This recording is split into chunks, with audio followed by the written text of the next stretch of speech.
बंधुओं, एक बार भगवान राम, लक्ष्मण और माता सीता वनवास के समय चित्रकूट में रहते थे। चित्रकूट में लगभग भगवान 13 वर्ष रहे। एक ही वर्ष पंचवटी में रहे, उसी समय सीता का हरण हो गया। उससे पहले चित्रकूट में रहते। तो लक्ष्मण जी जंगल में लकड़ियां लेने गए थे रसोई करने के लिए, और भगवान राम और लक्ष्मण अपने भगवान राम और सीता किसी शिला पर, पत्थर पर बैठे हैं। तो भगवान राम माता सीता को बोलते हैं, देवी ये देखो सामने एक पेड़ दिखाई दे रहा है, और इस पेड़ के ऊपर लताएं ही दिखाई दे रही है, और उन लताओं के पुष्प जो है इस पेड़ को कितना सुंदर बना करके रखा है। इसका मतलब है कि देवी ये पेड़ बड़ा सौभाग्यशाली है, ये पेड़ बड़ा किस्मत वाला है। क्यों? क्योंकि लताएं और पताएं इसका सुंदर मुकुट बन करके इसकी शोभा बढ़ा रहे हैं। बरखा गिरे तो लताओं को कष्ट, पेड़ को कोई कष्ट नहीं। गर्मी आए तो लताओं को कष्ट, पेड़ को कोई कष्ट नहीं। सर्दी आए, हवा चले तो लताओं को कष्ट, पेड़ को कोई कष्ट नहीं है। इसलिए इन लताओं के कारण जो है पेड़ सुरक्षित है और बहुत भाग्यशाली है, बहुत सौभाग्यशाली है। तो माता सीता क्या बोलने लगी, ये पेड़ भाग्यशाली नहीं है, ये लताएं भाग्यशाली है। क्यों? क्योंकि लताएं तो इतनी ऊपर जा नहीं सकती है, चढ़ नहीं सकती है, लेकिन पेड़ ने इनकी सहायता की है और देखो अपने सिर के ऊपर बिठा रखा है। तो इसलिए पेड़ भाग्यशाली नहीं, लताएं भाग्यशाली है। जिन लताओं को पेड़ ने अपना सर पर चढ़ा करके उनकी शोभा बढ़ा रहा है। बंधुओं, उतने में लक्ष्मण जी जंगल से लकड़ियां लेकर के आ गए और वहीं आकर के खड़े हो गए जहां सीताराम जी चट्टान पर बैठे थे। तो आते ही लकड़ियां रखी, लक्ष्मण को कहा भगवान राम ने कि लक्ष्मण तुम बताओ, वो सामने जो पेड़ है वो भाग्यशाली है, जब उस पर जो लताएं हैं वो भाग्यशाली है। लक्ष्मण जी कहते, मेरे को अभी तो बात का ही नहीं पता कि आप क्यों कह रहे हैं। तो भगवान राम ने कहा कि मैं सीता को कह रहा हूं कि पेड़ भाग्यशाली है, क्योंकि पेड़ की गर्मी, सर्दी, बरसात, तूफान से इन लताओं ने बचा रखा है। पर तुम्हारी भाभी कह रही है पेड़ भाग्यशाली नहीं, लताएं भाग्यशाली है। इस पेड़ में देखो सर पर चढ़ा रखा है और इतनी ऊंचाई तक तो ये लताएं कभी ठहर नहीं सकती, पर पेड़ ने इनको ठहरा रखा है। तो लक्ष्मण जी समझ गए इस बात को कि अंदर की बात क्या हो रही है। तो बोलने लगे, भैया ना तो पेड़ भाग्यशाली है ना लताएं भाग्यशाली है। अगर भाग्यशाली है तो इसके नीचे बैठने वाला पंथी यात्री भाग्यशाली है, जो इनके नीचे आकर के इनकी छांव का, इनके फलों का आनंद लेता है। भगवान राम बोलने लगे, लक्ष्मण हम तो पहले ही कंफ्यूज थे कि कौन भाग्यशाली दोनों में, अब तीसरा आकर के आपने और हमको कंफ्यूज कर दिया। अब तो हमको पता ही नहीं तीनों में कौन भाग्यशाली है। तो बंधुओं, यहाँ न पेड़ की बात हो रही है, न लताओं की बात हो रही है, न यात्री की बात हो रही है। आखिर में भगवान राम जी बता रहे थे कि मैं कितना भाग्यशाली हूं कि सीता दिन रात मेरी सेवा करती है, मेरे दुखों सुखों को कम कर देती है। लेकिन सीता मां कह रही थी कि मैं भाग्यशाली हूं कि मुझे भगवान की सेवा का अवसर मिल रहा है, मौका मिल रहा है। पर लक्ष्मण जी कह रहे हैं ना प्रभु राम भाग्यशाली है, ना सीता माता भाग्यशाली है, भाग्यशाली तो मैं हूं जो इन दोनों की सेवा में मां सुमित्रा ने मुझे नियुक्त कर दिया है। बंधुओं, ऐसी बात करते करते भगवान राम के मन में आया कि देखो सीता राजा जनक की पुत्री, राजकुमारी, महलों में रहने वाली, फिर दशरथ की बहू, अयोध्या की महारानी, महलों में रहने वाली, लेकिन मेरे साथ वन में आकर के कितना दुख उठा रही है। बलकल वस्त्र पहन करके, कोई सोने का, चांदी का, मूंगा, मणि का गहना नहीं कोई पहना हुआ, और मैं इसको दे भी नहीं सकता क्योंकि माता कैकेयी के वचना अनुसार न सीता कोई गहना पहनेगी, ना मैं कुछ अच्छे कपड़े पहनूंगा। तो इसलिए मैं कम से कम जंगल में फूलों के गहने बना करके तो सीता को दे सकता हूं।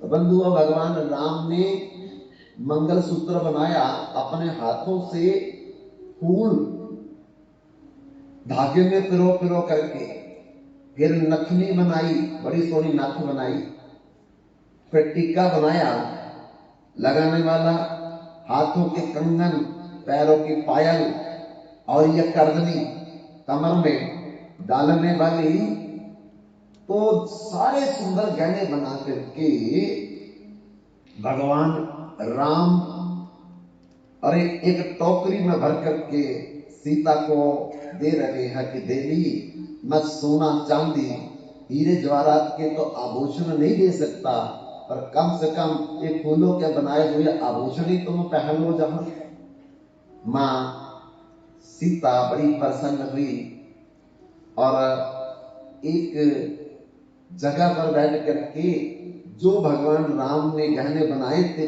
फूलों के, वो पहन रही थी। और तब तक लक्ष्मण जी फिर चले गए किसी काम में, भगवान राम अपने धनुष बाण को ठीक करने लगे। उतने में क्या हुआ कि स्वर्ग में सारे देवता इकट्ठे होकर के भगवान राम सीता की चर्चा कर रहे थे कि देखो कैसे साक्षात नारायण विष्णु है, वो मानव लीला कर रहे हैं कि भगवान नारायण राम जी हैं, लक्ष्मी सीता है, और कैसे मानवों जैसा व्यवहार कि अपने हाथों से फूलों के गहने बना करके वो सीता जी को दे रहे हैं। उन देवताओं में इंद्र का पुत्र जयंत भी बैठा था, और जयंत कहने लगा तुम्हारे लिए भगवान होगा, तुम्हारे लिए नारायण होगा, तुम्हारे लिए विष्णु और महालक्ष्मी का अवतार होगा, पर मैं इनको भगवान नहीं मानता हूं। ये तो आम मानवों से भी निचले स्तर के दिखाई देते हैं कि जंगल में वनराज काटने के लिए और फूलों के गहने बना बना करके दे रहे हैं। ऐसा कोई भगवान करता है? ऐसा तो आदमी भी नहीं करता है। जो ए राम कर रहा है, देखो वो भगवान नहीं मान रहा है, इसलिए वो ऐसी भाषा प्रयोग में ला रहा है। श्री राम नहीं बोला, ऐसा जो राम कर रहा है सीता के लिए मैं नहीं मानता। तो देवता लोग कहने लगे देखो अरे अद्भुत करना, भगवान की लीलाओं को सुनना चाहिए। देखने से भ्रम हो जाता है, देखने में हम लोगों को गलती लग जाती है। इसलिए भगवान की लीलाओं को देखने का प्रयास नहीं करना चाहिए, भगवान की लीलाओं को सुनने का प्रयास करना चाहिए, तब समझ आएगी। अगर देखेंगे तो हम बोलेंगे एक क्यों किया, एक क्यों किया, ऐसा क्यों हुआ, ऐसा क्यों हुआ, ऐसा तो भगवान करता है, ऐसा तो भगवान करता है। एक दो दोस्त थे, तो एक दोस्त में बड़ी भारी प्रॉब्लम थी, हर बात में वो नुक्स निकाल देता था। भगवान ने ऐसा क्यों किया, भगवान ने ऐसा क्यों किया, चिड़िया को ऐसे क्यों बनाया, कौवा को ऐसा क्यों बनाया, ऐसे ऐसे बोल देते थे। तो जा रहे थे दोनों दोस्त, जाते जाते एक तरबूज के खेत से गुजरने लगे, और तरबूज के खेत में बड़े बड़े तरबूज लगे थे, 10 15 15 किलो के बेल में, और दूसरी तरफ आम का बगीचा था। वो आम पर छोटे छोटे आम लगे थे। तो वो कहने लगा, देख लिया तेरे भगवान के कारनामे, एक छोटी छोटी बेले जो जमीन पर बेचारी बिछी रहती है, इतने इतने बड़े तरबूज लगा दिए, और इतना बड़ा पेड़ है आम का, छोटे छोटे आम लगा दिए। ये कोई न्याय है? इसको तरबूज लगने चाहिए थे और आम इन बेलों को लगने चाहिए थे। कहते भैया देख, भगवान ने क्यों बनाए क्यों नहीं बनाई भगवान ही जानते हैं, हम लोगों को हस्तक्षेप नहीं करना चाहिए बीच में। बोले क्यों नहीं करेंगे, ये तो सब अंधे को भी दिखाई दे रहा है कि इनके पास ताकत नहीं है उठाने की, और इनको तो इतना बड़ा तरबूज लगा दिया, उनके पास ताकत है, उनको छोटे छोटे फल लगा दिए। बात करते करते करते क्या हुआ, आम के पेड़ के नीचे जाकर के बैठ गया, बैठ करके तरबूज खाने लगे। तरबूज खाते खाते जब पेट भर गया तो धीरे धीरे नींद आने लगी दोनों को, और दोनों वही आम के पेड़ के नीचे सो गए। हवा चलने लगी, और हवा के चलने से क्या हुआ, एक आम ऊपर से टूट करके जो नुक्स निकालता था भगवान की क्रियाओं में, उसके नासिका के ऊपर गिरा, और जैसे नासिका के ऊपर आम गिरा तो इतनी ऊंचाई से जो आम गिरा तो नक्सीर फूट गई, माने रक्त निकलने लगा, एकदम चौंक गया। अरे क्या हो गया, देखा तो सारे कपड़े रक्त से भर गए। कहते अरे क्या हुआ क्या हुआ। तो दूसरा कहता यार ऊपर से लगता आम गिरा है, वो तेरी नासिका के ऊपर गिरा है, तभी रक्त बाहर निकल रहा है। तो कहता देख तू अभी कह रहा था ना कि भगवान गलत कर रहा है, इन छोटी छोटी बेलों को इतने इतने बड़े तरबूज और इतने इतने बड़े पेड़ों को इतने छोटे छोटे आम, अगर तरबूज आम की जगह लगा होता और तेरे नाक के ऊपर गिरता तो तेरी हालत क्या होती बता।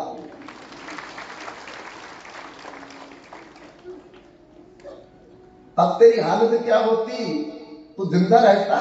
भगवान ने शायद तेरे को बचाने के लिए तरबूज नीचे लगाए थे और आम ऊपर लगाए। तो बंधु ऐसे ही इंद्र का पुत्र जयंत जो है वो भगवान पर कटाक्ष कर रहा है, उनकी मानव लीला के ऊपर हस्तक्षेप कर रहा है।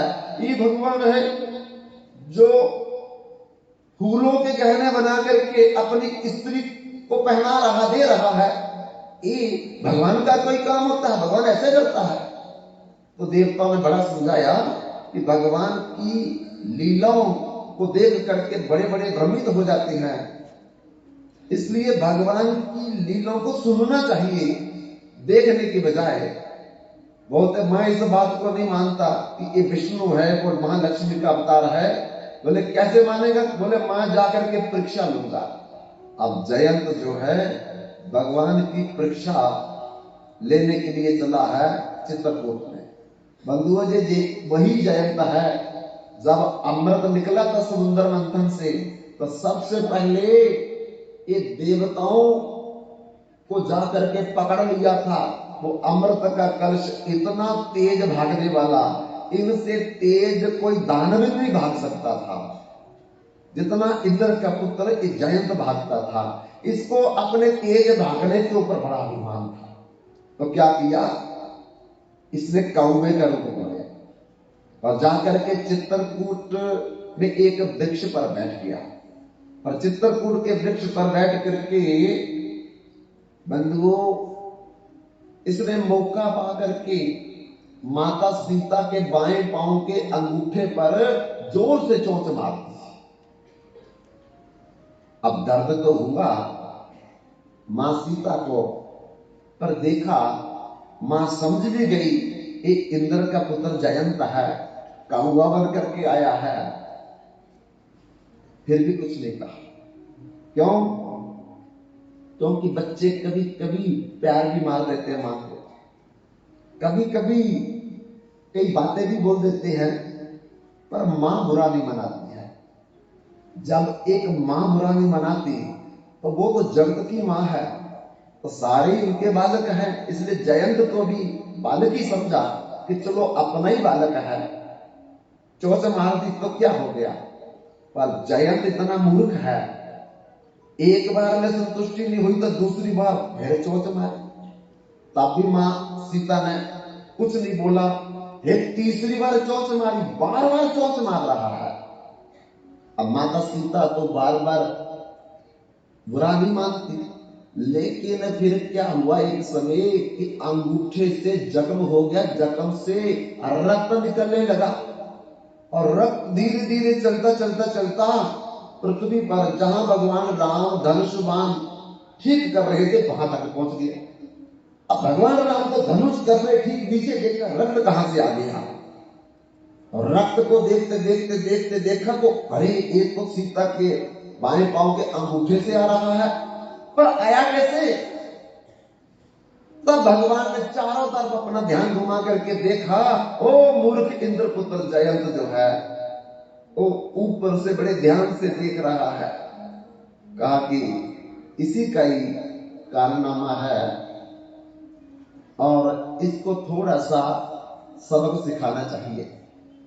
भगवान ने क्या किया, जिस कुशा के ऊपर बैठे हुए थे उसका एक तिनका निकाला, एक तिनका, और मंत्र पढ़ करके मार दिया कौवे के मुंह से। बंधु, जब भगवान राम ने मारा तब तो तिनका था, लेकिन जैसे उस कौवे के पास गया तो ब्रह्मास्त्र बन गया। ब्रह्मास्त्र का मतलब है कि इतनी आग वो निकाल रहा था कि सारी त्रिलोकी जल जाए। तब बंधु कौवा का रूप धारण किए हुए जयंत ने सोचा अब तो मैं जल जाऊंगा, अब नहीं बचने वाला, क्या करूं। एकदम डर के कारण अपना असली रूप धारण कर लिया। जो असली आदमी जैसा, देवता जैसा उसका रूप था, वो रूप धारण कर लिया, क्योंकि डर के कारण असली रूप में बदल गया। जैसे पूतना भगवान कृष्ण को मारने के लिए गोकुल में गई, और गोकुल में जब वो गई तो उसने राक्षसनी का रूप, अपना अप्सरा का रूप बनाया था उसने, और उनको देख करके यशोदा और रोहिणी हाथ पकड़ करके ले गई, देवी आप हमारे घर में चलो जरा, अरे हमारे घर में दो बालक पालने में खेल रहे हैं, बुढ़ापे में जन्म लिया उन्होंने, थोड़ा आशीर्वाद दे दो। अब पूतना यही तो चाहती थी, क्योंकि कंस ने उसे कहा था 10 दिन के जन्मे हुए बच्चों को मारना, क्योंकि आकाशवाणी ने कहा था, हे मूर्ख कंस, तू मुझे क्या मारेगा, तेरे को मारने वाला इस 84 गज कोष में पैदा हो गया। तो बंधुओं, कंस को तिलमिलाया, एकदम आपातकाल मीटिंग की और पूतना को कहा कि तू मेरी धर्म की बहन है, तू मेरे शत्रु को मार करके आ किसी प्रकार से। पूतना बड़ा सुंदर अप्सरा जैसा रूप बना करके लोगों के घरों में जा जा करके लोग अपने घर में ले जाते बच्चे को आशीर्वाद दिलाने के लिए, और पूतना गोद में उठाती है, मौका पाकर के उसका रक्त पी जाती है, ताजा रक्त पी जाती थी बच्चों का। पूतना का यही काम था। और धीरे धीरे बच्चा रक्त कम होने के कारण बीमार होने लगता। बीमार होते होते वो धीरे धीरे मर जाता था। अब लोगों को यह भी नहीं पता चलता था कि पूतना मार गई या कोई और मार गया। ऐसे ही करते करते करते गोकुल की गलियों में जब पहुंचती है, हाजूम लग गया, कोई अफसर आ गई, पार्वती है शायद, लक्ष्मी है शायद, सरस्वती है शायद। हजूम पीछे चल रहा, आगे पूतना चल रही है। रोहिणी और जशोदा दोनों बधाई देने के लिए, लेने के लिए द्वार पर खड़ी थी। पूतना को देखा, देख करके मन में आया ऐसी देवी को तो अपने घर में ले जा करके अपने बच्चों को थोड़ा आशीर्वाद दिलाना चाहिए। पूतना यही चाहती थी कि किसी प्रकार से अब नंद महल में मुझे अंदर जाने का मौका मिले। अंदर ले जाकर के कहा कि ये बलदाऊ है और ये कृष्ण है। यशोदा कहती कृष्ण मेरा पुत्र है और बलदेव जो है ये मेरी बहन रोहिणी का पुत्र है। पूतना बड़े ध्यान से देखने लगी और ध्यान से देख करके मन में सोचने लगी, ये छोटे वाले को पहले काम तमाम करूंगी, फिर बड़े वाले को बाद में देखूंगी। और क्या किया, तुरंत पूतना जब देख रही थी तो उसी समय बाहर से आवाज आई, यशोदे ए रोहिणी तुम कहां हो, जरा बाहर आओ, हम बधाई देने आए हैं। और यशोदा रोहिणी ने कहा कि बहन तुम इन बच्चों को गोद में लेकर के आशीर्वाद दो, जरा हम बाहर लोगों से मिलकर के आते हैं। पूतना यही चाहती थी कि यहां कोई ना हो, तभी मैं गोद में उठा करके रक्तपान करूंगी। पाबंद वो यशोदा चली गई, रोहिणी चली गई और पूतना ने कृष्ण को उठाया और उठा करके अपने वक्षस्थल पर काल कूट विष लगाया था। वो विष जो भगवान शंकर ने समुद्र मंथन से जो पहले निकला था वो पिया था, और जिसकी थोड़ी थोड़ी बूंदे नीचे गिर गई, सर्प चाट गए, बिच्छू चाट गए, टिप्पली जो मक्खियां चाट गई, शायद वाली मक्खियां चाट गई। देखो कितना इनके अंदर जहर है, अभी चाटा ही था जो नीचे गिरा था। भगवान शंकर जो पी गए, ऐसा काल कूट विष पूतना ने अपने वक्षस्थल पर लगाया है कि इस बच्चे को दूध पिलाऊंगी, दूध पीते ही जहर से मर जाएगा। तुरंत बच्चे को गोद में उठा करके इधर उधर देखा, कोई नहीं देख रहा, दुग्ध पान करवाने लगी। तो भगवान ने आंखें बंद कर ली। आंखें बंद क्यों की? क्योंकि भगवान आंखें बंद करके भगवान शंकर को बुलाने लगे और कहने लगी, हे शिव शंकर, जहर पीने का अभ्यास तुम्हारा है, मेरा नहीं है। जहर तो तुम पीते हो, मैं तो माखन मिश्री खाने आया गोकुल में, और देखो पहले पहले ही मेरे को जहर पिलाने के लिए धातरी आ गई है, पूतना अम्मा आ गई है, तो जल्दी आ जाओ, जहर तुम पी जाना और दूध मैं पी जाऊं। इसलिए भगवान ने आंखें बंद करके ध्यान लगा करके भगवान शंकर को बुलाया। दूसरा, भगवान ने आंखें बंद करके ये भी देखना चाहा कि जन्म जन्म मुनि जत न कराही, अंत काल प्रभु आवत नाही। ऋषि मुनि जन्म जन्म जतन करके तपस्या करते हैं कि आखिरी में किसी प्रकार से राम निकल जाए, नारायण निकल जाए, गोविंद निकल जाए, पर इतना दर्द होता है आखिरी समय में कि एक एक रोम में एक एक हजार बिच्छू डंक करे तो जितना दर्द होता है, ऐसे पूरे शरीर के जितने रोम है उन जगह पर दर्द होता है। तो भगवान राम तो भूल जाता है, हाय हाय ज्यादा रहता है। तो भगवान आंखें बंद करके ये देखने लगे कि बड़े बड़े ऋषि मुनि महात्मा संत, अरे आखिरी में हमारा नाम नहीं ले पाते।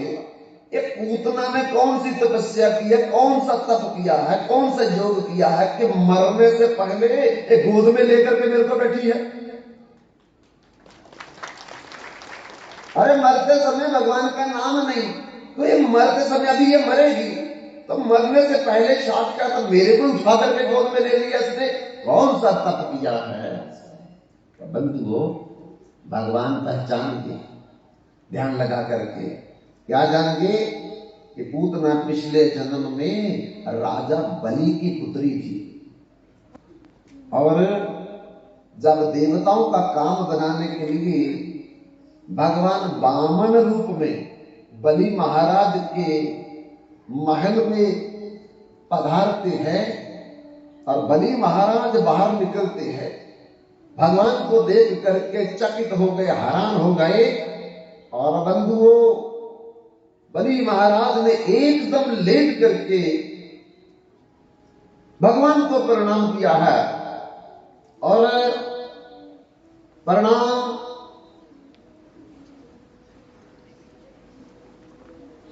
करने के बाद बलि महाराज ने वामन भगवान को कहा कि देखो, मैं त्रिलोकी का राजा हूं, तुम मेरे पास मांगने के लिए आए हो, जो तुम्हारा मन करता है मेरे से मांग लो। लेकिन वामन भगवान ने कहा, भाई अगर देने वाला अपनी तिजोरी का दरवाजा खोल दे और लेने वाले को संकोच करना चाहिए कि जितना जरूरत है उतना ले, उससे ज्यादा एक दमड़ी भी ना ले। तो कहा, क्या मांगते हो, क्या लेना चाहते हो। तो वामन भगवान ने कहा, मुझे केवल 3 पग 3 कदम जमीन चाहिए। बलि महाराज हंसने लगे, अरे मूर्ख बालक, मैं चक्रवर्ती त्रिलोकी का इस समय चक्रवर्ती सम्राट हूं, और उनके पास आकर के केवल तू 3 पग 3 कदम जमीन मांग रहा है, ये तो मेरी बहुत बड़ी बदनामी है। वामन भगवान ने कहा कि देखो, जब व्यक्ति का जन्म होता है तो बंधुओं, वो बच्चा भी जो है, बालक भी जो है, वो लेटने के लिए अपने 3 कदमों के बराबर ही चारपाई लेता है, ज्यादा नहीं लेता। कभी देख लीजिए, जब बंधुओं आदमी सोता है तो सोते समय